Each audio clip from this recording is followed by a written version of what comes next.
രാമ ഹരേ ഹരേ. ഹരേ കൃഷ്ണ കൃഷ്ണ കൃഷ്ണ ഹരേ ഹരേ. ഹരേ രാമ രാമ രാമ ഹരേ ഹരേ. ഹരേ കൃഷ്ണ കൃഷ്ണ കൃഷ്ണ ഹരേ ഹരേ. ഹരേ രാമ രാമ രാമ ഹരേ ഹരേ. ഹരേ കൃഷ്ണ കൃഷ്ണ കൃഷ്ണ ഹരേ ഹരേ. ഹരേ രാമ രാമ രാമ ഹരേ ഹരേ. ഹരേ കൃഷ്ണ കൃഷ്ണ കൃഷ്ണ ഹരേ ഹരേ. ഹരേ രാമ രാമ രാമ ഹരേ ഹരേ. ഹരേ കൃഷ്ണ കൃഷ്ണ കൃഷ്ണ ഹരേ ഹരേ. ഹരേ രാമ രാമ രാമ ഹരേ ഹരേ. ഹരേ കൃഷ്ണ. ഹരേ കൃഷ്ണ. എല്ലാവരും ശ്രീ ശ്രീ രാധാഗോവിന്ദ ടെമ്പിളിന്റെ കീഴിലുള്ള ഭാഗവതം പഠനത്തിലേക്ക് എല്ലാവർക്കും സ്വാഗതം. ജ്ഞാനതിമിരാന്തസ്യ ജ്ഞാനാഞ്ജനശലാകയാ ചക്ഷുരുന്മീലിതം യേന തസ്മൈ ശ്രീഗുരവേ നമഃ. ശ്രീചൈതന്യ മനോഭീഷ്ടം സ്ഥാപിതം മേന ഭൂതലേ സ്വയം രൂപ കഥാ മഹ്യം ദദാതി സുപഥാന്തികം. വന്ദേഹം ശ്രീഗുരോ ശ്രീയുതപദകമലം ശ്രീഗുരും വൈഷ്ണവാംശ ശ്രീരൂപം സാഗ്രജാതം സാഗണരഘുനിതം താം സജീവം സാദ്വൈതം സാവധൂതം പരിജനസഹിതം ശ്രീകൃഷ്ണ ചൈതന്യദേവം ശ്രീരാധാ കൃഷ്ണപാദാൻ സഗണലളിതാ ശ്രീവിശാഖാനിധം ഹേ കൃഷ്ണ കരുണാ സിന്ധോ ദീനബന്ധോ ജഗത്പദേ ഗോപേശ ഗോപികാകാന്ത രാധാകാന്ത നമോസ്തുതേ തപ്ത കാഞ്ചന ഗൗരാംഗീ രാധേ വൃന്ദാവനേശ്വരി വൃഷഭാനുസുതേ ദേവി പ്രണമാമി ഹരിപ്രിയേ. വാഞ്ചാകൽപതരുഭ്യശ്ച കൃപാ സിന്ധുഭ്യേവ ച പതിതാനാം പാവനേഭ്യോ വൈഷ്ണവേഭ്യോ നമോ നമഃ. നമാം വിഷ്ണുപാദായ കൃഷ്ണപ്രേഷ്ഠായ ഭൂതലേ ശ്രീമതേ ഭക്തിവേദാന്ത സ്വാമിൻ ഇതി നാമിനി. നമസ്തേ സാരസ്വതേ ദേവേ ഗൗരവാണി പ്രചാരിണേ നിർവിശേഷ ശൂന്യവാദി പാചാത്യദേശതാരിണി. നാരായണം നമസ്കൃത്യാം നരം ചൈവ നരോത്തമം ദേവി സരസ്വതിം വ്യാസം തത്പദയമുദീരയത്. നഷ്ടപ്രായേഷ ഭാഗവത സേവയാ ഭഗവതീർ ഉത്തമ ശ്ലോകേ നമാം വിഷ്ണുപാദായ കൃഷ്ണപ്രേഷ്ഠായ ഭൂതലേ ശ്രീമതേ ജയപതാക സ്വാമിൻ ഇതി നാമിനി. നമാചാര്യപാദായ നിതായ കൃപപ്രദായിനേ ഗൗരഗദാദാമദായ നഗരഗ്രാമതാരിണി. ജയോ ശ്രീകൃഷ്ണ ചൈതന്യ പ്രഭോ നിത്യാനന്ദ ശ്രീ അദ്വൈത ഗദാധര ശ്രീവാസാദി ഗൗരഭക്തവൃന്ദ. ഹരേ കൃഷ്ണ കൃഷ്ണ കൃഷ്ണ ഹരേ ഹരേ. ഹരേ രാമ രാമ രാമ ഹരേ ഹരേ. ഹരേ കൃഷ്ണ. എല്ലാവർക്കും പ്രണാമം. നമ്മൾ ഇന്ന് 14ാമത്തെ അധ്യായമാണ് നമ്മൾ തുടങ്ങേണ്ടത് അല്ലെ. ഹരേ കൃഷ്ണ. ഹരേ കൃഷ്ണ. അപ്പൊ ഇതില് ഹരേ കൃഷ്ണ. അപ്പൊ നമ്മള് 13ാമത്തെ അധ്യായത്തിൽ എന്താണ് ധൃതരാഷ്ട്രരുടെ തിരോഭാവമാണ് അല്ലെ. ശരിക്കും പറഞ്ഞു കഴിഞ്ഞാല് അദ്ദേഹത്തിന് മോക്ഷം കിട്ടി ലെവലിലാണ് നമ്മൾ അവസാനിപ്പിച്ചത്. അപ്പൊ ഇനി 14ാമത്തെ അധ്യായത്തിൽ എന്താണ് പറയണേ നോക്കാം. ഇവിടെ ശ്രീകൃഷ്ണ ഭഗവാന്റെ തിരോധാനാണ് പറയാൻ പോകുന്നത്. ശ്ലോകം 1. ഓം നമോ ഭഗവതേ വാസുദേവായ. ഓം നമോ ഭഗവതേ വാസുദേവായ. ഓം നമോ ഭഗവതേ വാസുദേവായ. ശ്ലോകം 1. സൂത ഉവാച സംപ്രസ്ഥിതേ ദ്വാരകായാം. ശരി ചൊല്ലിക്കോളൂ. സൂത ഉവാച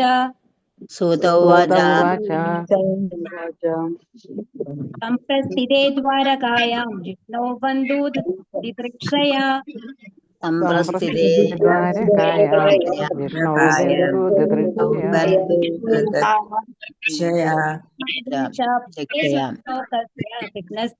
വിചേഷ്ടിതം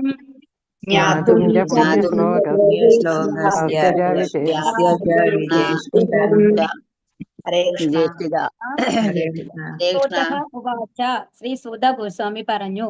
സംപ്രസ്ഥിതേ പോയ ശേഷം ദ്വാരകായാം ദ്വാരകാപുരിയിൽ ജിഷ്ണൗ അർജുനൻ ബന്ധു മിത്രങ്ങളും ബന്ധുജനങ്ങളും ദിദൃക്ഷയ അവരെ സന്ദർശിക്കാനായി ജ്ഞാതും അറിയാനായി പുണ്യശ്ലോകസ്യ വേദമന്ത്രങ്ങളാൽ ആരുടെ മഹാത്മ്യങ്ങളാണോ ഉരുവിടുന്നത് ആ കൃഷ്ണസ്യ ശ്രീകൃഷ്ണ ഭഗവാന്റെ വിശേഷിത ഭാവി പരിപാടികളെ കുറിച്ച് വിവർത്തനം. ശ്രീലപ്രപാദിക്ക് ജയ്. ശ്രീദാസ് സുധ ഗോസ്വാമി പറഞ്ഞു. അർജുനൻ ശ്രീകൃഷ്ണ ഭഗവാനെയും മറ്റ് ബന്ധുമിത്രാദികളെയും സന്ദർശിക്കാനും ഭഗവാന്റെ ഭാവി പ്രവർത്തനങ്ങളെ കുറിച്ച് അവിടുന്നിൽ നിന്ന് അറിയാനുമായി ദ്വാരകാപുരിയിലേക്ക് പോയി. അപ്പൊ ശ്രീകൃഷ്ണൻ ദ്വാരകയ്ക്ക് പോയിട്ട് കുറച്ച് ദിവസമായി അല്ലെ. അപ്പൊ അവിടെ പോയിട്ട് എന്തൊക്കെയാണ് അവിടെ നടക്കുന്നത്, ഇനി എന്താണ് ഭഗവാന്റെ ഭാവി പ്രവർത്തനങ്ങൾ എന്തൊക്കെയാണ് എന്ന് അറിയാൻ വേണ്ടിയിട്ട് അർജുനൻ ഭഗവാന്റെ അടുത്ത് പോയി. അർജുനൻ ഉത്തമ സുഹൃത്താണ് അല്ലെ. ഭഗവാനെ പിരിഞ്ഞിരിക്കുക എന്ന് പറഞ്ഞ കുറച്ച് കഷ്ടമാണ് അർജുനനും. അപ്പൊ അർജുനൻ എന്തൊക്കെയാണ് അവിടെ നടക്കുന്നത് എന്നറിയാൻ വേണ്ടിയിട്ട് ദ്വാരകാപുരിയിലേക്ക് പോയി എന്നാണ് ഇവിടെ പറയുന്നത്. ഭാവാർത്ഥം. ശ്രീലപ്രപാദിക്ക് ജയ്.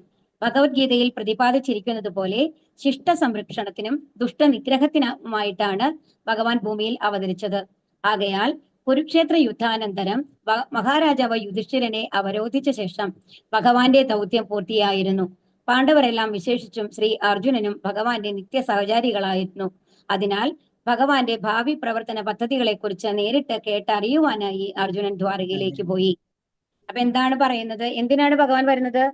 പരിത്രാണായ സാധൂന വിനാശായ കർമ്മ സംസ്ഥാപനാർത്ഥായ സംഭവാമി യുഗേ യുഗേ എന്നാണ് അല്ലെ. അപ്പൊ എന്താണ്? ചിത്ത സംരക്ഷണത്തിന്, അതായത് ഭക്തന്മാരായിട്ടുള്ള ആൾക്കാരെ സംരക്ഷിക്കണം, അതോടൊപ്പം ദുഷ്ടന്മാരെ നിഗ്രഹിക്കണം. ഇതിനു വേണ്ടിയിട്ടാണ് ഭഗവാൻ ഓരോ യുഗത്തിലും വരുന്നത് അല്ലെ. അപ്പൊ പക്ഷേ ഇവിടെ പറഞ്ഞത് ശരിക്കും പറഞ്ഞാല് കൃഷ്ണാവതാരത്തിന്റെ ഉദ്ദേശം എന്തായിരുന്നു? ഭൂമിയുടെ ഭാരം കുറയ്ക്കുക എന്നുള്ളതാണ് അല്ലെ പറയുന്നത്. ശരിക്കും ഭൂമിദേവി പോയി റിക്വസ്റ്റ് ചെയ്തിട്ടാണ് ബ്രഹ്മദേവനോട്, എന്നിട്ടാണ് ഭഗവാൻ വരുന്നത് അല്ലെ. അപ്പം ശരിക്കും കുരുക്ഷേത്ര യുദ്ധത്തിന്റെ അനന്തരം എന്ന് പറയുമ്പോൾ, കുരുക്ഷേത്ര യുദ്ധം കഴിഞ്ഞതോട് കൂടിയിട്ട് എത്ര പേരാണ് ഏകദേശം മരിച്ചു എന്ന് പറയുന്നത് യുദ്ധത്തില്? ഹരേ കൃഷ്ണ, 64 കോടി ആൾക്കാരാണ്. ആലോചിച്ച് നോക്കിക്കോളൂ. 1 കോടി എന്ന് പറഞ്ഞാൽ നമുക്ക് ഇമാജിൻ ചെയ്യാൻ പറ്റില്ല അല്ലെ. അപ്പൊ 64 കോടി ആൾക്കാരാണ് ഏകദേശം അതിൽ മരിച്ചു എന്ന് പറയുന്നത്. അപ്പൊ അതോട് കൂടിയിട്ട് ഭൂമിയുടെ ഭാരം എന്തായാലും കുറഞ്ഞിട്ടുണ്ടാവണല്ലോ. അത്രയും ആൾക്കാർ മരിച്ചു പോയി. അപ്പോ അതോട് കൂടിയിട്ട് ഭഗവാന്റെ ശരിക്കും വന്ന ദൗത്യം അവസാനിച്ചു കഴിഞ്ഞു അല്ലെ. ഇനി പാണ്ഡവരെല്ലാം ഇപ്പൊ യുധിഷ്ഠിരൻ സ്ഥാനാരോഹണം ചെയ്തു. അതുപോലെ തന്നെ വളരെ സമാധാനപരമായിട്ടുള്ള ഒരു അന്തരീക്ഷമായി മാറിക്കഴിഞ്ഞു. എന്നിട്ടാണ് ഭഗവാൻ എവിടേക്ക് പോകുന്നത്? ദ്വാരകയിലേക്ക് പോകുന്നത് അല്ലെ.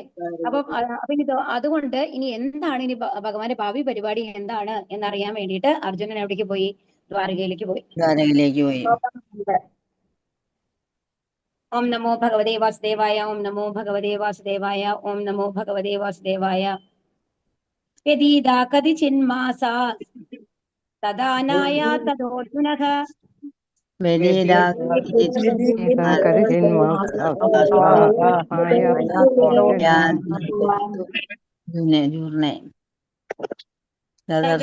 ഘോരരൂപാണി നിമിത്താനി ഗുരുദ്വഹഃ.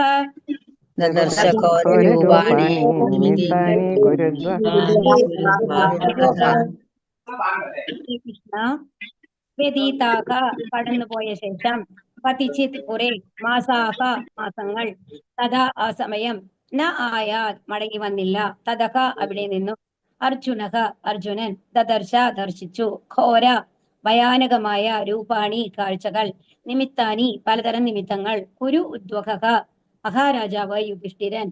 വിവർത്തനം. ശ്രീല പ്രഭുപാദിക്ക് ജയ്. കുറെ മാസങ്ങൾ കടന്നു പോയ ശേഷവും അർജുനൻ മടങ്ങി വന്നില്ല. അപ്പോൾ മഹാരാജാവ് യുധിഷ്ഠിരൻ ഭയാനകങ്ങളായ ചില ദുശഗുണങ്ങൾ ദർശിക്കുവാൻ ആരംഭിച്ചു. അപ്പൊ അർജുനൻ പോയി ഭഗവാനെ കുറിച്ച് അന്വേഷിക്കാനാണ്. അന്നത്തെ കാലത്ത് നമ്മളുടെ ഇന്നത്തെ പോലെ വാഹന സൗകര്യങ്ങളൊന്നുമല്ല അല്ലെ. അവര് മാക്സിമം രഥത്തിൽ പോകാൻ പറ്റും, അങ്ങനെയാണ് യാത്രയൊക്കെ. അപ്പൊ ഒരുപാട് സമയം എടുക്കും. അതുപോലെ തന്നെ ഫോൺ സൗകര്യങ്ങളില്ല. അപ്പൊ അതുകൊണ്ട് എന്തുകൊണ്ടാണ് അർജുനൻ മടങ്ങി വരാത്തത് എന്ന ചിന്തയിലായി യുധിഷ്ഠിരൻ. കുറെ നാളായി, കുറെ മാസങ്ങളായി അർജുനെ കാണുന്നില്ല, ഭഗവാനെ കുറിച്ചുള്ള ഒരു വിവരങ്ങളും ഇല്ല. മാത്രമല്ല ഭയാനകങ്ങളായ ചില ദുസ്സഗുണങ്ങൾ ദർശിക്കാൻ ആരംഭിച്ചു എന്നാണ് പറയുന്നത് ഇവിടെ. ഭാവാർത്ഥം. ശ്രീല പ്രഭുപാദിക്ക് ജയ്. പരമദിവ്യോത്തമ പുരുഷനായ ശ്രീകൃഷ്ണ ഭഗവാൻ നമുക്ക് അനുഭവവേദ്യമായ ഏറ്റവും ശക്തമായ സൂര്യനേക്കാൾ അപരിമിതമായ അളവ് കൂടുതൽ ശക്തനാകുന്നു. അപ്പൊ നമ്മളെ സംബന്ധിച്ച് ഏറ്റവും ശക്തം എന്ന് പറയുമ്പോൾ നമ്മൾക്ക് സൂര്യനെയൊക്കെയാണ് തോന്നുക അല്ലെ. അപ്പൊ ആ സൂര്യന്റെ രശ്മികളൊക്കെ നമുക്ക് സഹിക്കുക എന്ന് പറഞ്ഞാൽ വളരെ ബുദ്ധിമുട്ടായിരിക്കും. പക്ഷേ ഭഗവാന്റെ ശക്തി എന്ന് പറയുന്നത് അപരിമിതമാണ് എന്നാണ് പറയുന്നത്. നമ്മൾക്ക് ഇമാജിൻ ചെയ്യാൻ പറ്റില്ല ഭഗവാന്റെ ശക്തി എന്ന് പറയുന്നത്. കോടിക്കണക്കിന് സൂര്യന്മാർ അവിടുത്തെ ഒരൊറ്റ ഉച്ഛ്വാസ നിശ്വാസ കാലയളവിൽ അവിടുത്തെ സൃഷ്ടിക്കപ്പെടുകയും ഉന്മൂലനം ചെയ്യപ്പെടുകയും ചെയ്യുന്നു. അപ്പൊ എന്താണ് നമ്മൾക്ക് അറിയാം അല്ലെ, എങ്ങനെയാണ് ശരിക്കും സൃഷ്ടി നടക്കുന്നത്? ഹരേ കൃഷ്ണ. എങ്ങനെയാ നടക്കുന്നത്? ഭഗവാൻ മഴ പെയ്ച്ചിട്ട് മൊബൈലിലേക്ക് വെള്ളം വീണു, ധാന്യങ്ങൾ ബ്രഹ്മാവിന്റെ ഏറ്റവും ആദ്യം ഏത് വിഷ്ണുവിൽ നിന്നാണ് വരുന്നത്? ഇത് വരുന്ന പ്രപഞ്ചങ്ങൾ വരുന്നത് കാരണോദകസായ വിഷ്ണു അല്ലേ. അതെപ്പോഴാണ്? ഭഗവാൻ ഉച്ഛസിക്കുന്ന സമയത്ത്. ഭഗവാൻ ഉച്ഛസിക്കുന്ന സമയത്ത് ഓരോ കാരണോദകസായ വിഷ്ണുവിന്റെ ഓരോ രോമകൂപങ്ങളിൽ നിന്നും ഓരോ പ്രപഞ്ചങ്ങൾ വരുന്നു എന്നുള്ളതാണ്. അതിന് കോടിക്കണക്കിന് പ്രപഞ്ചങ്ങൾ വരുന്നു. ഓരോ പ്രപഞ്ചത്തിലും സൂര്യനുണ്ടല്ലോ ഇല്ലേ? അപ്പൊ നമ്മൾ കോടിക്കണക്കിന് പ്രപഞ്ചങ്ങൾ സൃഷ്ടിക്കുന്നുണ്ടെങ്കിൽ കോടിക്കണക്കിന് സൂര്യന്മാർ സൃഷ്ടിക്കപ്പെടുന്നു എന്ന് നമുക്ക് പറയണ്ടേ? അതാണ് ഇവിടെ പറയുന്നത്. കോടിക്കണക്കിന് സൂര്യന്മാർ അവിടുത്തെ ഒരൊറ്റ ഉച്ഛ്വാസ നിശ്വാസ കാലയളവിൽ അവിടുത്തെ സൃഷ്ടിക്കപ്പെടുകയും ഉന്മൂലനം ചെയ്യപ്പെടുകയും ചെയ്യുന്നു. അപ്പം അത് ഉച്ഛ്വസിക്കുമ്പോൾ ഈ സൂര്യനൊക്കെ സൃഷ്ടിക്കപ്പെടും. അത് കഴിഞ്ഞിട്ട് ശ്വാസം ഉള്ളിലേക്ക് വലിക്കുമ്പോഴോ അപ്പോഴാണ് നമ്മുടെ ഫുൾ പ്രളയം വന്ന് എല്ലാം ഉള്ളിലായി പോകുന്നത്. അപ്പൊ ഈ സൂര്യന്മാരൊക്കെ നശിക്കുകയും ചെയ്യും. മനസ്സിലാവുണ്ടോ പറയുന്നത്? അതാണ് ഇവിടെ പറയുന്നത്. ഭൗതിക ലോകത്തിൽ സമസ്ത ഉത്പാദനക്ഷമതയുടെയും ഭൗതിക ശക്തിയുടെയും സ്രോതസ്സായി സൂര്യൻ കരുതപ്പെടുന്നു. മാത്രവുമല്ല ജീവിത ആവശ്യകതകളുടെ എല്ലാം ലഭ്യതയ്ക്ക് ഏക ഹേതുവും സൂര്യൻ മാത്രമാകുന്നു. അത് സൂര്യനില്ലെങ്കിൽ നമ്മൾക്ക് ഭക്ഷണം കിട്ടുമോ? ചെടികളെ ഭക്ഷണം ഉണ്ടാക്കാൻ പറ്റില്ല അല്ലെ? സൂര്യരശ്മികളുടെ സാന്നിധ്യത്തിലാണ് എന്താണ് ഫോട്ടോസിന്തസിസ് നടക്കുന്നത്. നമ്മൾ പഠിച്ചിട്ടുണ്ട് അല്ലെ പുസ്തകങ്ങളിലൊക്കെ. അപ്പം സൂര്യനില്ലാണ്ട് ഒരു കാര്യവും ഇവിടെ നടക്കില്ല നമ്മുടെ ഈ ഭൂമിയിൽ എന്നുള്ളതാണ് നമ്മൾ മനസ്സിലാക്കേണ്ടത്. ആകയാൽ പ്രദീപ്തമായ സൂര്യന്റെ സാന്നിധ്യത്തിൽ പ്രകാശം സമ്പൂർണമായി പ്രവഹിക്കുന്നത് പോലെ ഭഗവാന്റെ സാന്നിധ്യം നിമിത്തം നമ്മുടെ സമാധാനത്തിനും സമൃദ്ധിക്കും വേണ്ടിയുള്ള എല്ലാ അനുസാരികളും വിശേഷിച്ചും ധർമ്മവും ജ്ഞാനവും ഭൂമിയിലെ ഭഗവാന്റെ വ്യക്തിപരമായ സാന്നിധ്യവേളയിൽ പൂർണ്ണമായും പ്രകാശനം ചെയ്യപ്പെട്ടിരിക്കുന്നു. അപ്പൊ ഭഗവാന്റെ സാന്നിധ്യം ഉണ്ടെങ്കിൽ മാത്രമാണ് എല്ലാ വസ്തുക്കളും നന്നായിട്ടിരിക്കുള്ളൂ എന്നാണ് ഇവിടെ പറയുന്നത്. അപ്പൊ നമ്മൾക്ക് നന്നായി മഴ പെയ്യുന്നുണ്ടെങ്കിൽ ഭഗവാന്റെ അനുഗ്രഹം ഉണ്ടെന്ന് അർത്ഥം. മനസ്സിലാവുണ്ടോ? അതായത് ഒരു വരൾച്ച വരുന്നില്ല, അല്ലെങ്കിൽ ഒരു വെള്ളപ്പൊക്കം വരുന്നില്ല, ആവശ്യത്തിനെല്ലാം നമ്മൾക്ക് ലഭിക്കുകയാണെന്നുണ്ടെങ്കിൽ എന്താണ് അതിന്റെ അർത്ഥം? ഭഗവാന്റെ സാന്നിധ്യം ഉണ്ട് എന്നുള്ളതാണ്. അല്ലെങ്കിൽ ധർമ്മം നശിച്ചു, ഭഗവാന്റെ സാന്നിധ്യം ഇല്ല എന്ന് നമ്മൾ മനസ്സിലാക്കണം എന്നാണ് ഇവിടെ പറയുന്നത്. അപ്പൊ ഭഗവാന്റെ ഭഗവാനുള്ള എല്ലാ സ്ഥലങ്ങളിൽ എല്ലാം സമൃദ്ധമായിരിക്കും. ഒന്നിനും ഒരു കുറവും ഉണ്ടാവില്ല. തന്റെ രാജ്യത്ത് ചില ദുശഗുണങ്ങൾ ദർശിച്ച മഹാരാജാവ് യുധിഷ്ഠിരൻ ദീർഘകാലമായി അസന്നിഹിതനായ അർജുനനെ കുറിച്ച് വളരെ ഘടാകുലനായി തീർന്നു. കൂടാതെ ദ്വാരകയുടെ ക്ഷേമത്തെക്കുറിച്ചും വർത്തമാനമൊന്നുമില്ലായിരുന്നു. ശ്രീകൃഷ്ണ ഭഗവാൻ അന്തർധാനം ചെയ്തുവോ എന്ന് അദ്ദേഹം ശങ്കിച്ചു. അല്ലാത്ത പക്ഷം ഭയാനകമായ നിമിത്തങ്ങളുടെ യാതൊരു സാധ്യതയും ഉണ്ടായിരുന്നില്ല. അപ്പൊ ഇവിടെ എന്താ പറയുന്നത്? അർജുനെ കാണാനില്ല, അതുപോലെ തന്നെ ഭഗവാന്റെ ഒരു വർത്തമാനവും ഇല്ല. അത് എന്താണ് പിന്നെ കണ്ടത്? ഒരുപാട് ദുശകുനങ്ങൾ കാണുകയാണ്. അപ്പൊ അദ്ദേഹത്തിന് തോന്നി ഭഗവാൻ തിരോഭാവം ചെയ്തിട്ടുണ്ടാവും എന്ന്. അല്ലെങ്കിൽ ഭഗവാന്റെ സാന്നിധ്യത്തിൽ ഒരിക്കലും ഇത്തരം ദുശകുനങ്ങൾ ഉണ്ടാവില്ല എന്നുള്ളതാണ് ഇവിടെ പറയുന്നത്. ശ്ലോകം 3. ഹരേ കൃഷ്ണ. ഓം നമോ ഭഗവതേ വാസുദേവായ. ഈ ഒരു പേജ് കുറച്ച് ഡള്ളായിട്ടുണ്ട് കേട്ടോ, വായിക്കാൻ പറ്റുമോന്ന് അറിയില്ല എനിക്ക്. ഹരേ കൃഷ്ണ. കാലസ്യം രൗദ്രാം വിപര്യസ്തർത്തു ധർമ്മിണഃ. ചൊല്ലിക്കോളൂ.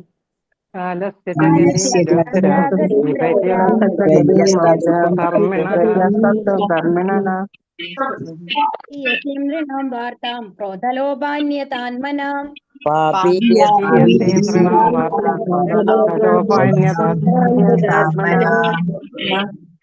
കാലസ്യ ശാശ്വതമായ കാലത്തിന്റെ ഗതിം ഗതി രൗദ്രാം ഭയാനകമായ വിപര്യസ്ത്യ വിപരീതമായി ഋതുക്കൾ ധർമ്മിണഃ നിഷ്ഠകൾ പാപീയസീം പാപകരമായ മനുഷ്യരുടെ വാർത്താം ഉപജീവന മാർഗം ക്രോധം ലോഭം അന്യത കാപട്യം ആത്മനാം ജനങ്ങളുടെ വിവർത്തനം. ശ്രീല പ്രഭാതിക്ക് ജയ്. നിത്യമായ കാലത്തിന്റെ ഗതിക്ക് മാറ്റം സംഭവിച്ചിരിക്കുന്നതായി അദ്ദേഹം കണ്ടു. ഇത് അത്യന്തം ഭയാനകമായിരുന്നു. ഋതുക്കളുടെ ക്രമത്തിൽ ഭംഗമുണ്ടായി. അപ്പൊ സാധാരണ എങ്ങനെയാണ്? ഒരു മഴക്കാലം വന്നു കഴിഞ്ഞാല് ഒരു ഇത് വരും അല്ലെ, വസന്തം വരും, ശരത് വരും, അങ്ങനെ മാറി പിന്നെ എന്താ പറയാ, വേനൽക്കാലം വരും. എല്ലാ ഋതുക്കളും കറക്റ്റ് ആയിട്ടാണ് മാറിക്കൊണ്ടിരിക്കുക. പക്ഷെ ഇവിടെ എന്താ സംഭവിച്ചത്? നിത്യമായ കാലത്തിന്റെ ഗതിക്ക് മാറ്റം സംഭവിച്ചിരിക്കുന്നതായി അദ്ദേഹം കണ്ടു. ഇത് അത്യന്തം ഭയാനകമായിരുന്നു. ഋതുക്കളുടെ ക്രമത്തിന് ഭംഗമുണ്ടായി. ശരിക്കും നമ്മൾ എന്താണ്, ഒരു വേനൽക്കാലം കഴിഞ്ഞു കഴിഞ്ഞാൽ പിന്നെ നമ്മൾ എന്ത് പ്രതീക്ഷിക്കും? പിന്നെ ഒരു മഴക്കാലം പ്രതീക്ഷിക്കും അല്ലെ? നമ്മളുടെ മെയിൻ ആയിട്ടുള്ള 2 കാലങ്ങളാണ് പറയുന്നത്. പക്ഷെ അതല്ലെങ്കിലോ, കണ്ടിന്യൂസ് ആയിട്ട് വേനൽക്കാലം മാറിയോ അല്ലെങ്കിൽ കണ്ടിന്യൂസ് ആയിട്ട് മഴ മാറിയോ ഒക്കെ വന്നു കഴിഞ്ഞാൽ എന്താണ്? ആ ഋതുക്കളുടെ ക്രമത്തിൽ ഭംഗമുണ്ടായി എന്നുള്ളതാണ് ഇവിടെ പറയുന്നത്. സാമാന്യ ജനങ്ങൾ അത്യാഗ്രഹികളും ക്രുദ്ധരും വഞ്ചകരും ആയി തീർന്നിരുന്നു. ദ്വാപര യുഗത്തിന്റെ അവസാനം തന്നെ കലിയുടെ ആ ഒരു ഇത് വരാൻ തുടങ്ങി എന്നുള്ളതാണ് ഇവിടെ കാണിക്കുന്നത്. അപ്പൊ അവിടുത്തെ ജനങ്ങളൊക്കെ എന്തായി മാറി? അത്യാഗ്രഹികള്, വൃദ്ധന്മാര്, വഞ്ചകരുമായി തീർന്നിരുന്നു. മാത്രവുമല്ല അവർ ദുഷിച്ച ഉപജീവന മാർഗങ്ങൾ സ്വീകരിക്കുന്നതായും അദ്ദേഹം ദർശിച്ചു. അപ്പൊ സാധാരണഗതിയിൽ ശാസ്ത്രങ്ങളിൽ പറഞ്ഞിരുന്ന ഉപജീവന മാർഗങ്ങളാണ് നമ്മൾ സ്വീകരിക്കാൻ പാടുള്ളൂ. പക്ഷെ ഇവിടെ വേറെ തരത്തിലുള്ള ചിത്തയായിട്ടുള്ള രീതിയിലുള്ള ഉപജീവന മാർഗങ്ങളൊക്കെ ഇത് തുടങ്ങി. അതായത് ഇപ്പൊ കുടിക്കുക, വലിക്കുക, അങ്ങനത്തെ കാര്യങ്ങളൊക്കെ ചെയ്യാൻ തുടങ്ങണ മാതിരി ഉള്ള ഒരവസ്ഥ വന്നു കഴിഞ്ഞാൽ എന്തുണ്ടാവും? അപ്പം ഒരു സത്യസന്ധതയില്ല, മറ്റുള്ളവരെ വഞ്ചിക്കുക, അങ്ങനത്തെ പല കാര്യങ്ങളും അവിടെ നടക്കാൻ തുടങ്ങി എന്നുള്ളതാണ് പറയുന്നത്. ഭാവാർത്ഥം: പരമദിവ്യോത്തമ പുരുഷനുമായുള്ള സ്നേഹനിർഭരമായ ബന്ധത്തിൽ നിന്നും നാഗരികത വേർപെട്ടിരിക്കുമ്പോൾ ഋതുക്കളുടെ വിധാനങ്ങൾക്ക് മാറ്റം, ദുഷിച്ച ഉപജീവന മാർഗം സ്വീകരിക്കൽ, ലോഭം, ക്രോധം, വഞ്ചന എന്നീ ലക്ഷണങ്ങൾ വ്യാപകമാകുന്നു. അപ്പൊ എന്താണ്? ഭഗവാനുമായിട്ട് ബന്ധമില്ലെങ്കിലാണ് ഇതൊക്കെ വരുന്നത് എന്നാണ് പറയുന്നത്. എന്ത്? ഋതുക്കളുടെ വരുന്നതിന് മാറ്റം വരും. പിന്നെന്താണ്? ദുഷിച്ച ഉപജീവന മാർഗം. ഇപ്പൊ നമ്മൾ ഇത് പറയൂലോ, സ്ത്രീകളൊക്കെ എന്താണ് ഇതായിട്ട് വേശ്യാവൃത്തി അങ്ങനത്തെ കാര്യങ്ങളൊക്കെ ഉണ്ടല്ലോ, അതൊക്കെയാണ് ഇവിടെ ഉദ്ദേശിക്കുന്നത്. നീ ലോഭം, ക്രോധം, വഞ്ചന, അതുപോലെ മറ്റുള്ളവരൊക്കെ കളവ് നടത്തിയിട്ട് പൈസ ഉണ്ടാക്കുക, ഇങ്ങനത്തെ കാര്യങ്ങള്, ക്രോധം, വഞ്ചന എന്നീ ലക്ഷണങ്ങൾ വ്യാപകമാകുന്നു. അപ്പൊ ഇങ്ങനത്തെ ഇത് വ്യാപകമാകുമ്പോ അതിന്റെ അർത്ഥം എന്താണ്? നമ്മൾ എന്താണ് മനസ്സിലാക്കേണ്ടത്? ഹരേ കൃഷ്ണ. എന്താണ് നമ്മൾ മനസ്സിലാക്കേണ്ടത്? ലോഭം, ക്രോധം, വഞ്ചനയൊക്കെ വരുമ്പോ ഭഗവാന്റെ സാന്നിധ്യം ഇല്ല, ഭഗവാൻ നമ്മൾ മറന്നു പോയിരിക്കുന്നു എന്നുള്ളതാണ്. കലികാലായി എന്നുള്ളതാണ്. ഋതുക്കളുടെ വിധാനത്തിനുണ്ടാകുന്ന മാറ്റമെന്ന് ഒരു ഋതുവിൽ പ്രകടമാകേണ്ട അന്തരീക്ഷം മറ്റൊരു ഋതുവിൽ പ്രകടമാകുന്നതിനെ കുറിക്കുന്നു. അതായത് ശരിക്കും നമ്മൾക്ക് ഇപ്പൊ നല്ല വേനൽക്കാലാണ് അല്ലെ, ഇപ്പൊ അടുപ്പിച്ച് മഴ വന്നു കഴിഞ്ഞാലോ അതൊരു മാറ്റമാണ്. ശരിക്കും വേനൽക്കാലം ഉണ്ടത് ഈ സമയം എന്ന് പറഞ്ഞാൽ നമ്മുടെ മാർച്ച്, ഏപ്രിൽ എന്നൊക്കെ പറയുന്നത് നല്ല വേനൽക്കാലമാണ്. പക്ഷെ അതേ സമയത്ത് ഒരു ഫുൾ മഴയാണ് പെയ്തുകൊണ്ടിരിക്കണമെന്നുണ്ടെങ്കിൽ മഴക്കാലം മാറി വന്നു കഴിഞ്ഞിട്ട് ഒരു വെള്ളപ്പൊക്കം വരികയാണെങ്കിൽ അത് എന്താണ്? ഋതുക്കളുടെ മാറ്റം എന്ന് പറയും അല്ലെ. സാധാരണ നടക്കണ മാതിരിയല്ല നടക്കുന്നത് എന്നുള്ളതാണ്. ദൃഷ്ടാന്തമായി വർഷക്കാലം ശരത്കാലത്തിന്റെ സ്ഥാനത്ത് പ്രകടമാകുന്നു. അഥവാ മരങ്ങളും ചെടികളും പൂക്കളും കായ്ക്കുകയും ചെയ്യുന്നത് മറ്റൊരു ഋതുവിൽ സംഭവിക്കുന്നു. നിരീശ്വരനായ ഒരു വ്യക്തി നിയതമായി അത്യാഗ്രഹിയും ക്രുദ്ധനും വഞ്ചകനുമാകുന്നു. അത്തരം ഒരു മനുഷ്യന് ഏതുവിധേനയും ന്യായമായോ അന്യായമായോ തന്റെ ഉപജീവനം സ്വായത്തമാക്കാൻ കഴിയുന്നു. അതാണ്. ഇപ്പൊ എന്താണ്? അതുവരെയ്ക്കും നന്നായിട്ടുണ്ടായിരുന്ന ആൾക്കാരാണ് പെട്ടെന്ന് സ്വഭാവം മാറുക എന്ന് പറയില്ലേ. അപ്പൊ ചിലവര് പറയും, അയ്യോ ഇതുവരെയ്ക്കൊന്നും പണത്തിനൊന്നും ഇത്ര ആർത്തി ഉണ്ടായിരുന്നില്ല, എന്തൊക്കെയാ ചെയ്തു കൂട്ടണം. ചില പൊളിറ്റിക്സിലൊക്കെ വരുന്ന ആൾക്കാരെ കാണാം അല്ലെ. നമ്മൾ ആദ്യമൊക്കെ തുടങ്ങുമ്പോ ഒക്കെ നമ്മൾ പറയും, അയ്യോ എത്ര നല്ല ആൾക്കാരാണ്, സേവനം ചെയ്യാനുള്ള മനസ്സിയോടുകൂടി വരുന്നു എന്നൊക്കെ പറയും. കുറെ കാലം അതിൽ ഇരുന്ന് എന്താ സംഭവിക്കുന്നത്? ദൈവം എല്ലാവർക്കും ഉണ്ടാവൂ. ഹരേ കൃഷ്ണ. അപ്പൊ എന്താ സംഭവിക്കുക? നമ്മൾക്ക് എങ്ങനെയെങ്കിലും പണം സമ്പാദിക്കണം, ആരെയും വഞ്ചിച്ചിട്ടായാലും കുഴപ്പമില്ല, നമ്മൾ കൈക്കൂലി വാങ്ങിയിട്ടായാലും പൈസ ഉണ്ടാക്കാം എന്നുള്ളൊക്കെ ആ മനോഭാവങ്ങൾ വരും അല്ലെ ചില ആൾക്കാർക്ക്. അതാണ് പറയുന്നത്. അത്തരം മനുഷ്യന് ഏതു വിധേനയും ന്യായമായോ അന്യായമായോ തന്റെ ഉപജീവനം സ്വായത്തമാക്കാൻ കഴിയുന്നു. മുകളിൽ പ്രസ്താവിച്ച ലക്ഷണങ്ങൾ ഒന്നും തന്നെ മഹാരാജാവ് യുധിഷ്ഠിരന്റെ ഭരണകാലത്തിൽ ഇല്ലായിരുന്നു. അപ്പൊ ഇത്രയും കാലം യുധിഷ്ഠിരൻ രാജ്യം ഭരിക്കുമ്പോ എങ്ങനെയായിരുന്നു? സ്വർഗമാതിരിയായിരുന്നു അല്ലെ, ഇന്ദുമുഖമാതിരിയായിരുന്നു ഈ ഭൂമി എന്നാണ് പറയുന്നത്. അവിടെ ഒരു ദുർലക്ഷണങ്ങളും ഉണ്ടായിരുന്നില്ല എന്നുള്ളതാണ്. എന്നാൽ തന്റെ രാജ്യത്തെ ദൈവിക അന്തരീക്ഷത്തിൽ അനുഭവപ്പെട്ട നേരിയ വ്യതിയാനത്തിൽ പോലും മഹാരാജാവ് യുധിഷ്ഠിരൻ വിസ്മിതനാകുകയും തൽക്ഷണം അദ്ദേഹം ഭഗവാൻ തിരോധാനം ചെയ്തുവോ എന്ന് ശങ്കിക്കുകയും ചെയ്തു. അപ്പൊ തന്നെ അദ്ദേഹം ധർമ്മരാജാവാണല്ലേ. അപ്പൊ അദ്ദേഹത്തിന് തോന്നി ഭഗവാൻ തിരോധാനം ചെയ്തിരിക്കുന്നുണ്ട്, അതുകൊണ്ടാണ് ഇത്രയും എന്താണ് വഞ്ചനയും ആൾക്കാരുടെ സ്വഭാവത്തിനൊക്കെ ഇത്രയും മാറ്റം വന്നിട്ടുള്ളത് എന്ന ഒരു സംശയം അദ്ദേഹത്തിന് തോന്നി. ദുഷിച്ച ഉപജീവന മാർഗം എന്നത് ഒരുവന്റെ സ്വധർമ്മത്തിൽ നിന്നും വ്യതിചലിക്കുന്നതിനെ അർത്ഥമാക്കുന്നു. ബ്രാഹ്മണർ, ക്ഷത്രിയർ, വൈശ്യർ, ശൂദ്രർ എന്നിങ്ങനെ എല്ലാവർക്കും നിർദ്ദിഷ്ടങ്ങളായ കർത്തവ്യങ്ങളുണ്ട്. പക്ഷേ തന്നെ നിർദ്ദിഷ്ട കടമകളിൽ നിന്നും വ്യതിചലിക്കുകയും എന്നിട്ടും തന്നെ ആദ്യത്തെ വർണ്ണത്തിൽപ്പെട്ടവനായി പ്രഖ്യാപിക്കുകയും ചെയ്യുന്ന ഒരുവൻ ദുഷിച്ച ഉപജീവന മാർഗമാണ് പിന്തുടരുന്നത്. ഇപ്പൊ ഇവിടെ എന്താ പറയണെന്നുണ്ടെങ്കിൽ, ഇപ്പൊ ബ്രാഹ്മണനാണെന്ന് വിചാരിച്ചോളൂ. ബ്രാഹ്മണർ സാധാരണ എന്താ ചെയ്യുക? പൂജ ചെയ്യും, മറ്റുള്ളവർക്ക് പറഞ്ഞു കൊടുക്കും അല്ലെ. പക്ഷെ അതിന് പകരം എന്താണ്, അവരൊരു ശൂദ്രന്റെ പണി ചെയ്യാന്ന് പറയാ എന്ന് വിചാരിക്കൂ. എന്നിട്ട് പറയാണ് ഞാൻ ബ്രാഹ്മണനാണ്. അങ്ങനെ അതാണ് ദുഷിച്ച ഉപജീവന മാർഗം എന്ന് പറയുന്നത്. ഒരുവന്റെ സ്വധർമ്മത്തിൽ നിന്നും വ്യതിചലിക്കുന്നതിനെയാണ് പറയുന്നത്. ബ്രാഹ്മണർ, ക്ഷത്രിയർ, വൈശ്യർ, ശൂദ്രർ എന്നിങ്ങനെ എല്ലാവർക്കും നിർദ്ദിഷ്ടമായ കർത്തവ്യങ്ങളുണ്ട്. പക്ഷെ തന്നെ അത് നമ്മൾ ഓൾറെഡി പറഞ്ഞു അല്ലെ. ഇനി ഒരു മനുഷ്യന് ജീവിതത്തിൽ ഉന്നത ലക്ഷ്യം ഇല്ലാതിരിക്കുകയും കുറച്ചു വർഷത്തെ ഈ ഐഹിക ജീവിതത്തെ സർവസ്വമായും കരുതുകയും ചെയ്യുമ്പോൾ അവൻ സമ്പത്തിനും അധികാരത്തിനും വേണ്ടി അത്യന്തം, ഇവിടെ അത്യന്തം എന്നുണ്ടോ വരേണ്ടത്, ലോഭമുള്ളവനായി തീരുന്നു. അപ്പൊ എന്താണ് നമ്മൾക്ക് എന്താണ് ഭഗവാന്റെ അടുത്തേക്ക് പോകണം എന്നുള്ളതൊന്നും നമ്മൾക്ക് മറന്നുപോയിരിക്കുകയാണ്. ഇപ്പൊ എന്താണ്, നമ്മൾ ഈ ജീവിതത്തിൽ നല്ല സുഖമായിട്ട് മരിക്കുന്നത് വരെ സുഖമായിട്ട് ഇരിക്കണം എന്നുള്ള ഒരു കാര്യം മാത്രമാണ് നമ്മളുടെ എയിം എന്ന് വെച്ചോളൂ. അങ്ങനെ വരുമ്പോ എന്താണ്ടാവുക? ഒരുപാട് സമ്പത്ത് ഉണ്ടാക്കണം, സുഖിക്കണം എന്നുള്ള ആഗ്രഹം വരും അല്ലെ. അപ്പൊ എന്താണ്, നമ്മൾ നിയമവിരുദ്ധമായിട്ട് പോലും സമ്പത്തൊക്കെ ഒക്കെ ശേഖരിക്കാനായിട്ട് ശ്രമിക്കും. മാനവ സമൂഹത്തിലെ ഈ എല്ലാവിധ ക്രമക്കേടുകൾക്കും കാരണം അജ്ഞതയാകുന്നു. അധപ്പതനത്തിന്റെ ഈ യുഗത്തിൽ ശ്രീമദ് ഭാഗവത രൂപത്തിലുള്ള തേജോമയനായ സൂര്യൻ പ്രകാശം വിതരണം ചെയ്യാനുണ്ട്. ഇപ്പൊ ഇവിടെ എന്താ പറയുന്നത്? ഇപ്പൊ നമ്മള് കലിയുഗാണ്. കലിയുഗത്തില് ഇത് ഇനി കൂടി വരുന്നാണ് പറയുന്നത്. ഇപ്പൊ നമ്മൾക്ക് ശരിക്കും പറഞ്ഞാൽ ധർമ്മത്തിന്റെ 4 കാലുകൾ എന്ന് പറയുന്നതില് സത്യസന്ധത എന്ന് പറയുന്നത്, സത്യം പറയുന്നത് മാത്രമാണ് ഒരു ബാക്കിയുള്ളത് എന്താണ്? അക്രമം. എല്ലായിടത്തും അക്രമമാണ് അല്ലെ? ഇപ്പൊ നമ്മൾ ഇറാനും ഇസ്രയേലൊക്കെ നമ്മൾ കാണുന്നില്ലേ? ഓരോ ഭാഗത്തും നമ്മൾ യുദ്ധങ്ങളെ എപ്പോഴും കേട്ടോണ്ടിരിക്കാം അല്ലെ? അപ്പൊ എന്താണ് നോൺ വയലൻസ് എന്ന് പറയുന്നത്? ഇല്ല. അതുപോലെ മൃഗങ്ങൾ, നമ്മുടെ ഭക്ഷണ രീതി തന്നെ മാറിക്കഴിഞ്ഞില്ലേ? ഇപ്പൊ എല്ലാ ദിവസവും ഒരു നോൺ വെജ് കഴിക്കുന്ന ഒരു രീതിയിലേക്ക് നമ്മുടെ ഭക്ഷണക്രമങ്ങളെ മാറിക്കൊണ്ടിരിക്കുകയാണ് അല്ലെ? അപ്പൊ ഒരുപാട് മാറ്റങ്ങൾ നമ്മൾക്ക് വന്നു കഴിഞ്ഞു. അപ്പൊ എന്താണ് നോൺ വയലൻസ്? അതായത് അഹിംസ എന്ന് പറയുന്നത് ഇല്ല. മനസ്സിലാവുണ്ടോ പറയണത്? പിന്നെന്താണ് നമ്മള് ലഹരി പദാർത്ഥങ്ങൾ ഉപയോഗിക്കുന്നത് ഒക്കെ കൂടിക്കാണ് അല്ലെ? അപ്പൊ അങ്ങനെ ഓരോന്നും. ഇനി ശുചിത്വം എന്ന് പറഞ്ഞു കഴിഞ്ഞാല് എന്താണ് ഒരു ഭാര്യ മാത്രമാണ് ഉണ്ടാവുള്ളൂ ഗൃഹസ്ഥാശ്രമത്തില്. പക്ഷെ അതെല്ലാം മാറിക്കഴിഞ്ഞിട്ട് ഇപ്പൊ നമ്മള് എന്താ നമ്മൾ കാണുന്നത്? Living together. അതിന്റെ ഒരുപാട് കൺസെപ്റ്റ് ഒക്കെ നമ്മൾക്ക് വരാൻ തുടങ്ങി അല്ലേ ഇപ്പോ? അപ്പൊ അതെല്ലാം നശിച്ചു കഴിഞ്ഞു ഇതില് കലിയുഗത്തില്. ബാക്കിയുള്ളത് എന്താണ്? ഒരു സത്യസന്ധതയാണ്. അതായത് കുറെ ആൾക്കാരെങ്കിലും അതായത് ട്രൂത്ത്ഫുൾ ആയിട്ടുണ്ടാവും, അതായത് സത്യം പറയുന്ന ഒരു ലെവലിൽ ഉണ്ടാവും എന്നുള്ളതാണ്. അത് കൂടി ഇനി കുറച്ചു കാലത്തിനുള്ളിൽ ഇതേ വന്നിട്ട് ചൈതന്യ മഹാപ്രഭു നമ്മൾക്ക് വന്നിട്ടുണ്ടായി 500 കൊല്ലം മുമ്പ്. അതിന്റെ ഒരു പ്രഭാവമാണ് ഈ 10,000 കൊല്ലത്തിലേക്ക് ഇപ്പോഴെങ്കിലും നമ്മൾ ദൈവവിശ്വാസികളായിട്ട് ഇരിക്കുന്നത് എന്നാണ് പറയുന്നത്. ഒരു 10,000 കൊല്ലം കഴിഞ്ഞു കഴിഞ്ഞാല് അത്രയും മോശമായിരിക്കും കലിയുഗത്തിന്റെ അവസ്ഥ. ഒരാൾ പറയുന്നത് വിശ്വസിക്കാൻ പറ്റില്ല. നുണ പറയുക എന്ന് പറയുന്നത് ഒരു ട്രീറ്റ്, അതായത് സത്യം പറയുന്ന പോലെ നുണ പറയുന്ന ആൾക്കാരായിരിക്കും നമ്മളെന്നാണ് പറയുന്നത്. ആ ലെവലിലേക്ക് നമ്മൾ മാറും അങ്ങനെ. അതുപോലെ ഒന്നും ഉണ്ടാവില്ല. ഇപ്പോഴേ നമ്മൾക്ക് ഇതാണ് കുടിക്കാൻ വെള്ളം. ഇതിന് നമ്മള് എന്താണ് ഹോട്ടലിലേക്കൊക്കെ പോയി കഴിഞ്ഞാൽ ബോട്ടിൽ വാങ്ങുന്ന ലെവലിലേക്ക് നമ്മൾ എത്തിക്കഴിഞ്ഞു അല്ലെ? അതിന് പകരം ഇനി നമ്മൾക്ക് ശുദ്ധമായ വെള്ളമേ ഉണ്ടാവില്ല. കുപ്പിവെള്ളം മാറ്റി അങ്ങനത്തെ വെള്ളം മാത്രമാണ് നമ്മൾക്ക് ഉണ്ടാവുക എന്നാണ് പറയുന്നത്.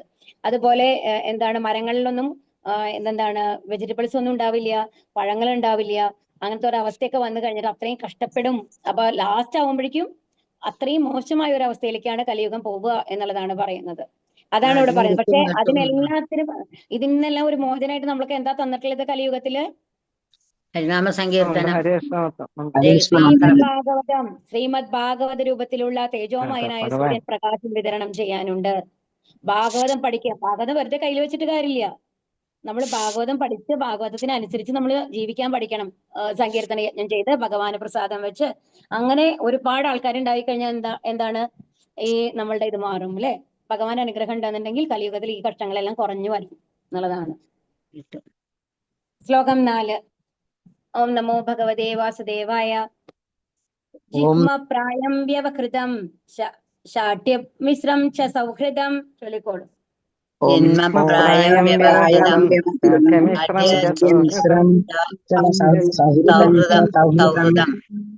പിതൃമാതൃ സുഹൃത് ഭ്രാതൃ ദമ്പതീനാം ച കൽക്കനം.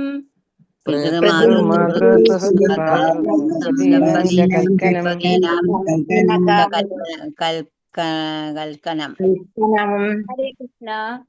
ജിഹ്മ പ്രായം മിക്കവാറും വഞ്ചിക്കുക. വ്യവഹൃതം എല്ലാ സാമാന്യ വ്യവഹാരങ്ങളിലും. ശാഠ്യ കാപട്യത്തോടെ മിശ്രമായും ചേർക്കുക. സൗഹൃദം അഭ്യുദയകാംക്ഷികളായ സുഹൃത്തുക്കളെ സംബന്ധിച്ച്. പിതാവ് മാതാവിനോടും. സുഹൃത് അഭ്യുദയകാംക്ഷികൾ. ഭ്രാതൃ സ്വസഹോദരൻ. ദമ്പതീന ഭാര്യാഭർത്തക്കന്മാരുടെ ഇടയിലും. കൽക്കനം അന്യോന്യ കലഹം. വിവർത്തനം. ശ്രീല പ്രഭുപാദ് കി ജയ്. എല്ലാ സാമാന്യ വ്യവഹാരങ്ങളും ഇടപാടുകളും മിത്രങ്ങൾ തമ്മിലുള്ളവ പോലും വഞ്ചനകളാൽ പങ്കിലമായി തീർന്നു. കുടുംബകാര്യങ്ങളിലാകട്ടെ പിതാവ് മാതാവ് പുത്രന്മാർ എന്നിവർക്കിടയിലും സുഹൃത്തുക്കൾക്കിടയിലും സഹോദരങ്ങൾക്കിടയിലും സദാ തെറ്റിദ്ധാരണകൾ ഉണ്ടായി. ഭാര്യ ഭർത്താക്കന്മാർക്കിടയിൽ പോലും സദാ പിരിമുറുക്കവും കലഹവും ഉണ്ടായി. അപ്പൊ ഇതെന്ന് പറയുമ്പോ നമ്മളുടെ കലിയുഗത്തിൽ നമ്മളെ സംബന്ധിച്ച് ഇതൊക്കെ ഭയങ്കര സാധാരണമായിട്ടുള്ള കാര്യങ്ങളാണ് അല്ലെ? എപ്പോഴും സാധാരണ നമ്മൾ കാണാം. ഇപ്പൊ എത്രയോ സ്ഥലങ്ങളിലാണ് നമ്മുടെ ഡൈവോഴ്സ് പറയുന്നത് അത്രയും കോമൺ ആയി കഴിഞ്ഞു നമ്മുടെ സൊസൈറ്റിയിലൊക്കെ. പക്ഷെ അന്ന് യുധിഷ്ഠിരന്റെ ഭരണകാലത്ത് ഇതൊന്നും ഉണ്ടായിരുന്നില്ല. എല്ലാവരും നേർമയില് ദൈവവിശ്വാസികളായിട്ടുണ്ടായിരുന്ന ഒരു കാലത്തിൽ നിന്ന് ആ മാറ്റങ്ങൾ വരികയാണ്. അപ്പൊ മാറ്റങ്ങൾ വരുമ്പോൾ യുധിഷ്ഠിരൻ ഇത് എന്താണ് സംഭവിക്കുന്നത് എന്ന് തോന്നുകയാണ് അല്ലെ രാജാവിന്. അതാണ് ഇവിടെ പറയുന്നത് ഭാവാർത്ഥം. ശ്രീല പ്രഭാതിക്ക് ജയ്. പിഴവ് വരുത്തൽ, ഉന്മാദം, കഴിവില്ലായ്മ, വഞ്ചന എന്നിങ്ങനെയുള്ള 4 കുചേഷ്ടിതങ്ങൾ ഉള്ളവരാണ് ബദ്ധജീവാത്മാക്കൾ. അപ്പൊ നമ്മളുടെ 4 ഡിഫക്ട്സ് എന്തൊക്കെയാണ്? പോരായ്മകള്, തെറ്റ് സംഭവിക്കും, തെറ്റ് സംഭവിക്കും. അതുപോലെ തന്നെ അതാണ് വ്യാമോഹം, നമ്മൾ ഇല്യൂഷനിലാണ് ഇരിക്കുക. പിന്നെ മറ്റുള്ളവരെ ചതിക്കാനുള്ള പ്രവണത, അതാണ് ഇവിടെ വഞ്ചന എന്ന് പറഞ്ഞിട്ടുള്ളത് അല്ലെ. പിന്നെന്താണ് അടുത്തത് പറഞ്ഞാണിത്? നമ്മളുടെ ഇന്ദ്രിയങ്ങൾ എല്ലാം പെർഫെക്റ്റ് ആയിരിക്കില്ല. അപക്വമായ ഇന്ദ്രിയങ്ങളാണ് നമ്മൾക്കുള്ളത്. ഇന്ദ്രിയങ്ങൾ അപക്വങ്ങളാണ്. അതായത് പൂർണ്ണത എന്ന് നമ്മൾക്ക് പറയാൻ പറ്റില്ല. നമ്മളത് കണ്ടിരുന്നു അല്ലെ. ഒരാപ്പിളിനെ മുറിച്ചു കഴിഞ്ഞിട്ട് കണ്ണാടിയുടെ മുമ്പിൽ വെച്ച് കഴിഞ്ഞാൽ നമ്മൾക്ക് എന്താ തോന്നുക? മുറിച്ച ഭാഗം ബാക്കിലേക്ക് വെച്ചാൽ അത് ആ കണ്ണാടിയുടെ നമ്മൾക്ക് പൂർണ്ണമായിട്ടുള്ള ഒരു ആപ്പിളാണ് ഇരിക്കണമെന്നാണ് നമുക്ക് തോന്നുന്നത്. അപ്പൊ പകുതി മുറിച്ചതായിട്ട് നമുക്ക് കാണില്ല, അല്ലെങ്കിൽ കടിച്ചതായിട്ട് നമുക്ക് തോന്നില്ല അല്ലെ. അപ്പൊ അത്രക്കേ ഉള്ളൂ. അങ്ങനത്തെ ഒരു അവസ്ഥയാണ് നമ്മളുടെയൊക്കെ എന്താണ് കണ്ണുകൾക്കായാലും ഇതിനൊക്കെ ഉള്ളത്. അപ്പൊ ഇതാണ് ഈ 4 കാര്യങ്ങളാണ് അതവിടെ എഴുതിയിട്ടുള്ളത്. പിഴവ് വരുത്തൽ എന്ന് പറഞ്ഞാൽ എന്താണ്? തെറ്റുപറ്റും അല്ലെ. ഉന്മാദം എന്ന് പറഞ്ഞാലാണ് ഇല്യൂഷൻ എന്ന് പറയുന്നത്. നമ്മൾക്ക് ചലിക്കുന്നതിന് ചലിക്കുന്നില്ല എന്ന് തോന്നും, അതുപോലെ തന്നെ ചലിക്കാതിരിക്കുന്നതിന് ചലിക്കുന്നു തോന്നും. അതൊക്കെയാണ് വ്യാമോഹം എന്ന് പറയുന്നത്. ഇനി കഴിവില്ലായ്മ, നമ്മൾക്ക് കഴിവ് അത്രയൊന്നും ഇല്ല അല്ലെ. കാരണം ഒത്തിരി ബുദ്ധി കുറവാണ്, മടി കൂടുതലുമാണ്. ഇനി വഞ്ചന, മറ്റുള്ളവരെ ചതിക്കാനുള്ള പ്രവണത, ഇതൊക്കെ ആണ് ബദ്ധജീവാത്മാക്കൾ. ഇവയൊക്കെ ന്യൂനതകളാകുന്നു. മാത്രമല്ല ഇവ 4 മറ്റുള്ളവരെ വഞ്ചിക്കാനുള്ള പ്രവണത ഏറ്റവും പ്രബലമാകുന്നു. അതാണ് നമ്മൾക്ക് വേണ്ടിയിട്ട് മറ്റുള്ളവരെ ദ്രോഹിക്കാനോ ഉപദ്രവിക്കാനോ ഒന്നും ആർക്കും മടിയില്ലാത്ത ലെവലിലേക്ക് പോവുകയാണ് എന്നുള്ളതാണ് പറയുന്നത്. ഈ വഞ്ചനാശീലം ബദ്ധജീവാത്മാക്കളിൽ ഉള്ളതിന് കാരണം എന്തെന്നാൽ അവർ ഭൗതിക ലോകത്തിൽ വന്നത് തന്നെ പ്രധാനമായും ഭൗതിക ലോകത്തെ അടക്കി ഭരിക്കുവാനുള്ള അസ്വാഭാവികമായ ആഗ്രഹത്താൽ പൂരിതരാകയാലാണ്. എന്തുകൊണ്ടാണ് നമ്മൾക്ക് അത് വരുന്നത് എന്നുള്ളതാണ് പറയുന്നത്. എപ്പോഴും വേറൊരാൾ നന്നാവണം നമ്മൾക്ക് ഇഷ്ടാവുന്നില്ല. നമ്മളെക്കാളും ഒരാൾ നന്നായിട്ട് പഠിക്കും എന്ന് തോന്നിക്കഴിഞ്ഞാൽ നമ്മൾക്ക് അപ്പോ ഒരു സങ്കടം വരും. അതെങ്ങനെയാ അങ്ങനെ പറ്റുക? അല്ലെങ്കിൽ നമ്മളെക്കാൾ കൂടുതൽ ഒരാൾക്ക് ധനമുണ്ടെന്ന് തോന്നിക്കഴിഞ്ഞാൽ അതിനേക്കാളും മേലെ എനിക്ക് വരേണ്ടതല്ലേ എന്നുള്ള തോന്നൽ വരും. എന്താണ് അതിന് കാരണം എന്നാണ് ഭഗവാൻ പറയുന്നത്? നമ്മൾ ഈ ഭൗതിക ലോകത്തേക്ക് വന്നിട്ടുള്ളത് തന്നെ എന്തിനാണ്? എല്ലാത്തിനെയും അടക്കി ഭരിക്കണം എന്നുള്ള ഒരു ആഗ്രഹം കൊണ്ടാണ് അത്രേ ഓരോരുത്തരും വന്നിട്ടുള്ളത്. അപ്പൊ ഒരാൾക്ക് എല്ലാവരുടെയും ആഗ്രഹം അതാവുമ്പോ ഒരാൾ നന്നാവുന്നത് മറ്റുള്ളവർക്ക് സഹിക്കുവോ? ഇല്ല. അതാണ് ഇവിടെ പറയുന്നത്. ഒരു ജീവാത്മാവ് തന്റെ പരിശുദ്ധാവസ്ഥയിൽ ഭൗതിക പ്രകൃതിയുടെ നിയമങ്ങളാൽ ബന്ധിതനല്ല. എന്തെന്നാൽ പരിശുദ്ധാവസ്ഥയിൽ പരമപുരുഷന്റെ നിത്യസേവകനാണ് താനെന്നും പരമപുരുഷ ഭഗവാന്റെ ഉടമസ്ഥതയിലുള്ളവയെ അടക്കി ഭരിക്കാൻ കൃത്രിമമായി ഉദ്യമിക്കുന്നതിന് പകരം വിനീത സേവകനായി തുടരുകയാണ് തനിക്ക് സർവ്വതാ അഭികാമ്യമെന്നും ഒരു ജീവാത്മാവ് ബോധവാനാണ്. അതായത് നമ്മൾ പരിശുദ്ധാവസ്ഥയിൽ എന്ന് പറഞ്ഞു കഴിഞ്ഞാൽ ഭഗവാന്റെ ലോകത്തിൽ ഇരിക്കുമ്പോൾ ഭഗവാന്റെ സേവകന്മാരാണ് എന്നുള്ള ലെവലില് നമ്മൾ സേവനം ചെയ്യുന്നതാണ് നമുക്ക് ഏറ്റവും നല്ലതെന്ന് അയാൾക്ക് അറിയാം. പക്ഷെ ഇവിടെ എത്തുമ്പോഴേക്കും എന്താണ്? ഭഗവാനെ കുറിച്ച് നമ്മൾ മറന്നു. ഭഗവാനാണ് എല്ലാം ഉണ്ടാക്കിയിട്ടുള്ളത്, ഭഗവാനാണ് എല്ലാം നമ്മൾക്ക് തരുന്നത് എന്നുള്ളത് നമ്മൾ മറന്നുപോയി അല്ലേ. അപ്പൊ എന്താ സംഭവിക്കുന്നത്?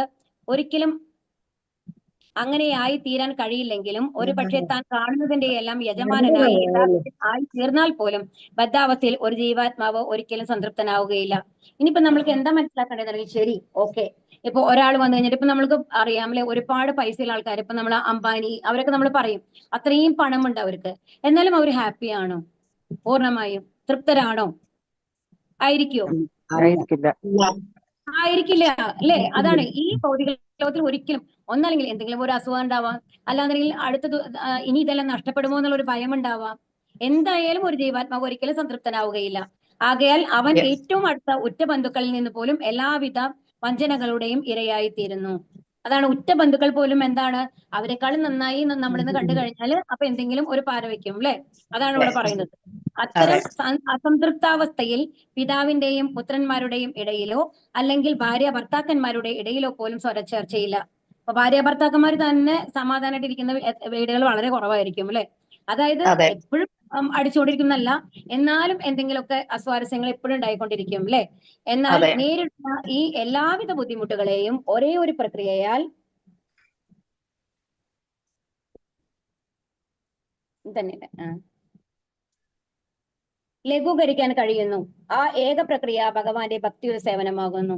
എന്നാൽ ഇതിനെല്ലാത്തിനുള്ള പരിഹാരം എന്താണെന്ന് പറയുന്നത് ഭഗവാൻ ഭക്തിയുടെ സേവനമാണ്. ഭഗവാന്റെ ഭക്തി സേവനത്താൽ പ്രതിപ്രവർത്തനം നടത്തി മാത്രമേ കാപട്യം നിറഞ്ഞ ലോകത്തെ തടുക്കുവാൻ കഴിയുകയുള്ളൂ. ഭഗവാന്റെ സംരക്ഷണം ഉണ്ടെന്നുണ്ടെങ്കിൽ നമ്മളെ ആർക്കെങ്കിലും തോൽപ്പിക്കാൻ പറ്റുമോ? ഒരിക്കലുമില്ല. ഭഗവാൻ, അതായത് നമ്മൾക്ക് വിശ്വാസ കുറവാണ്, ഇപ്പൊ നമ്മൾക്ക് എന്തെങ്കിലും കഷ്ടം വന്നു കഴിഞ്ഞാൽ നമ്മുടെ ഉള്ളിൽ ഉറച്ചു വിശ്വസിച്ച് നോക്കൂ, ഭഗവാൻ എന്റെ കൂടെയുണ്ട് എന്നുള്ള ഉറച്ച വിശ്വാസം ഉണ്ടെന്നുണ്ടെങ്കിൽ ഏത് അപകടഘട്ടത്തിൽ നിന്നും ഭഗവാൻ നമ്മളെ രക്ഷിക്കും എന്നുള്ളതാണ്. ഇപ്പൊ ദ്രൗപദിക്കാണെന്നുണ്ടെങ്കിലും അവസാന നിമിഷം വരെ ദ്രൗപദി എന്താ ചെയ്തിരുന്നത്? ഭർത്താക്കന്മാരെ രക്ഷിക്കും, ഭീഷ്മരെ രക്ഷിക്കും, ദ്രോണരെ രക്ഷിക്കും വിചാരിച്ചിട്ട് ആ സാരി സ്വയം രക്ഷിക്കാൻ സാധിക്കുന്നു വിചാരിച്ചിട്ട് സാരി പിടിച്ചുകൊണ്ടിരിക്കുകയായിരുന്നു അല്ലെ. പക്ഷെ അവസാന നിമിഷത്തിലാണ് വേറെ വഴിയില്ല, എന്തായാലും നാണം കെടുന്നുള്ള അവസ്ഥയിലാണ് രണ്ട് കൈയും ഉയർത്തിയിട്ട് എന്തോ ചെയ്തത്? ഭഗവാനെ വിളിച്ചത്. അപ്പൊ ഭഗവാൻ വന്നോ? അപ്പൊ നമ്മളുടെ കയ്യിൽ ഒന്നുമില്ല, പൂർണ്ണമായി ഭഗവാൻ സമർപ്പിച്ചിരിക്കുകയാണ് എന്നുള്ള ആ ഒരു വിനീത ഭാവം, വിധേയത്വ ഭാവം നമ്മുടെ ഉള്ളിൽ ഉണ്ടെന്നുണ്ടെങ്കിൽ, നമ്മളൊരു ഭഗവാന്റെ സേവകനാണെന്നുള്ള ഒരു ഭാവം നമ്മുടെ ഉള്ളിൽ വന്നു കഴിഞ്ഞാൽ എപ്പോഴും ഭഗവാൻ നമ്മുടെ കൂടെ ഉണ്ടാവും. അത് നമ്മൾ പറയണ്ട ഭഗവാനോട്, ഭഗവാൻ എല്ലാം നോക്കി ചെയ്തു തരും എന്നുള്ളതാണ്. അല്ലാതെ മറ്റൊരു മാർഗവുമില്ല. ഈ വൈലക്ഷണങ്ങളെല്ലാം നിരീക്ഷിച്ച മഹാരാജാവ് യുധിഷ്ഠിരൻ ഭഗവാൻ ഭൂമിയിൽ നിന്നും തിരോധാനം ചെയ്തു എന്ന് തീരുമാനിച്ചു. അപ്പൊ യുധിഷ്ഠിര എന്ത് തീരുമാനിച്ചു? എന്തായാലും ഭഗവാൻ ഭൂമിയിൽ നിന്ന് തിരോധാനം ചെയ്തു എന്ന് ഉറപ്പായി ആർക്ക്? യുധിഷ്ഠിര. അല്ലാന്നുണ്ടെങ്കിൽ ഇത്രയും അക്രമങ്ങളും വഞ്ചനയും ഒന്നും ഇവിടെ നടക്കില്ല എന്നുള്ളത് യുധിഷ്ഠിര മഹാരാജാവിന് തീരുമാനമായി എന്നുള്ളതാണ് പറയുന്നത്. ഞാൻ അടുത്ത ശ്ലോകം നാളെ നോക്കാം കേട്ടോ. ഹരേ കൃഷ്ണ. പഞ്ചാകൽപതരുഭ്യസ്തം പവനേഭ്യോ വൈഷ്ണവേഭ്യോ നമോ നമഃ. അനന്തകോടി വിശ്വനന്ദിക്ക് ജയ്, പ്രഭാതിക്ക് ജയ്, ഒരു മഹാരാജ് ജയ്, ഗൗരി പ്രമാനന്ദേ. ഹരി ഹരി. ഹരേ കൃഷ്ണ.